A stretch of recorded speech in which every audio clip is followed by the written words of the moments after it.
If you have a big camera like this Red Komodo and you need a tripod to match it, then you gotta get yourself this big tripod from Kent Faith that could hold up to 70 pounds. Let's go talk about it. Check this out. What's up guys, bringing you from camera to freedom. If you guys use your camera to take photos and videos and make YouTube content so that you can live a life of freedom like how I'm doing, then hit that like and subscribe and let's go. So this tripod, I have a bunch of different tripods.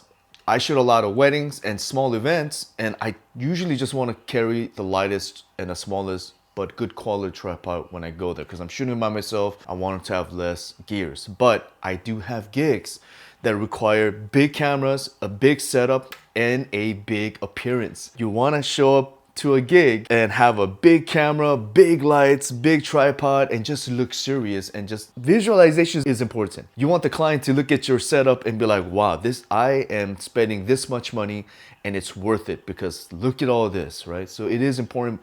But between you and I, we both know we could literally get away with a tiny camera on a stick and still almost get the same kind of quality, right? Besides that point, so if you want to get yourself a big tripod, this Kent Faith tripod that holds up to 17 pounds is something that I recommend. They do have a bigger one that could hold up to 22 pounds, but I thought that was a little too heavy. And the reason why you want a big tripod is because you want it to be sturdy. I have multiple cameras on a tripod, and I do worry when I do have my camera on a small tripod, if I walk away and someone happened to bump into it, that thing's gonna fall and break my gears, and that's the risk that I'm taking. If you have a big camera like this and someone touches it, or like a kid running around accidentally bump into it, then you have a better chance of survival. So number one, of course, you want a big tripod because of the stability and the fact that it's gonna hold your camera in place and not fly away if we were to just get a strong wind or something like that. This top is the same size as a traditional Manfrotto plate. It also fits your DJI RS2 and RS3, and I think even RS4 plate as well, which is useful because you could be doing the gimbal, take your camera and the plate out and put it right on top.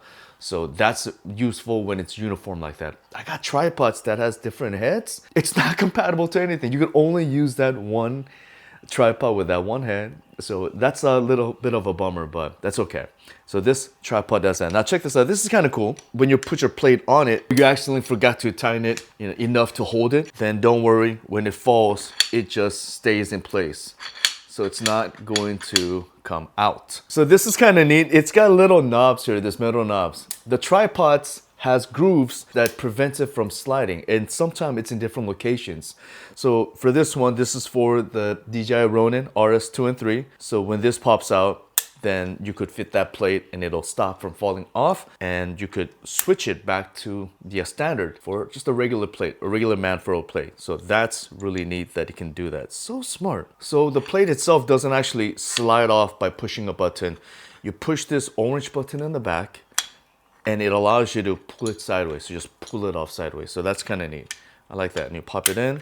I like this little handle. At first I thought, okay, I don't care for long handles anyways. But if you do want that big old long handle, you could untwist this and then it becomes a long handle. So you get that option. That's a great design. I wish that all handles were like that. So this one you could just make it small and tighten it up.